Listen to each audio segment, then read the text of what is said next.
Big Boss season 7 நிகழ்ச்சியினுடைய grand finale நேற்று ரொம்ப பிரம்மாண்டமாக நடந்து முடிஞ்சிருக்கு. இந்த ஒரு கிராண்ட் ஃபினாலே பார்த்தீங்கன்னா இன்னைக்கு டெலிகாஸ்ட் இருக்கு. இந்த நிலையில தான் இந்த கிராண்ட் ஃபினாலேல விஜய் அர்ச்சனா அவர்கள் தான் இந்த பிக் பாஸ் சீசன் 7க்கான டைட்டிலை வின் பண்ணியிருக்கிறாங்க அப்படின்ற மாதிரி தகவலும் சோஷியல் மீடியா வட்டாரங்களில் வளம் வந்துட்டு இருக்கு. அது மட்டும் இல்லாமல் ரசிகர்கள் பலரும் இந்த ஒரு பிக் பாஸ் சீசன் டைட்டிலை யார் வின் பண்ணுவாங்க அப்படின்னு ரொம்பவே எதிர்பார்த்துட்டு இருந்தாங்க. நிறைய ரசிகர்கள் மாயா அவங்களும் வின் பண்ணுவாங்க அப்படின்னு ரொம்பவே எதிர்பார்த்தாங்க. ஆனால் அர்ச்சனா அவர்கள் வின் பண்ணது ஒரு பக்கம் சந்தோஷம் இருந்தாலும் மாயா அவங்க வின் பண்ணாதது ஒரு பக்கம் ஏமாற்றத்தை கொடுத்துருக்கு அப்படின்னு பல ரசிகர்களும் கருத்துக்களும் சொல்லிட்டு இருக்காங்க.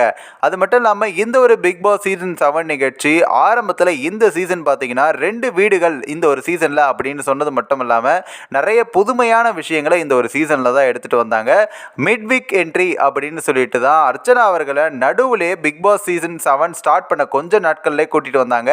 அப்படி தான் அர்ச்சனா அவர்கள் உள்ளே வந்ததுமே ஆரம்பத்தில் ரொம்பவே எமோஷ்னலாக நிறைய விஷயங்களை ஹேண்டில் பண்ணியிருந்தாங்க. அதுக்கப்புறம் போக போக பார்த்தீங்கன்னா அவங்களுக்கு நிறைய ரசிகர்களும் சேர ஆரம்பித்தாங்க. அப்படி தான் அடுத்தடுத்த கட்டத்துக்கு போய் அவங்களுடைய கேம் ஸ்ட்ராட்டஜியை கரெக்டாக ஃபாலோ பண்ணி இன்னைக்கு ஃபைனல் ஸ்டேஜில் வந்து நின்று இப்போது அப்படி வந்துட்டு டைட்டிலை வின் பண்ணியிருக்கிறாங்க அப்படின்னு நிறைய ரசிகர்களும் தொடர்ந்து அர்ச்சனா அவர்களுக்கு வாழ்த்துக்களையும் வந்து சொல்லிக்கிட்டு இருக்காங்க. ஸோ இந்த ஒரு சீசன் குறித்து உங்களோட கருத்துக்களை நீங்கள் மறக்காமல் கமெண்ட்ஸில் சொல்லுங்கள். இந்த சீசனில் உங்களுக்கு பிடிச்ச கண்டஸ்டன்ட் யார் அப்படின்றது நீங்கள் மறக்காமல் கமெண்ட்ஸில் சொல்லுங்கள். நம்ம த பீப்பிள் டெஸ்க் சேனலையும் சப்ஸ்கிரைப் பண்ணுறேங்க.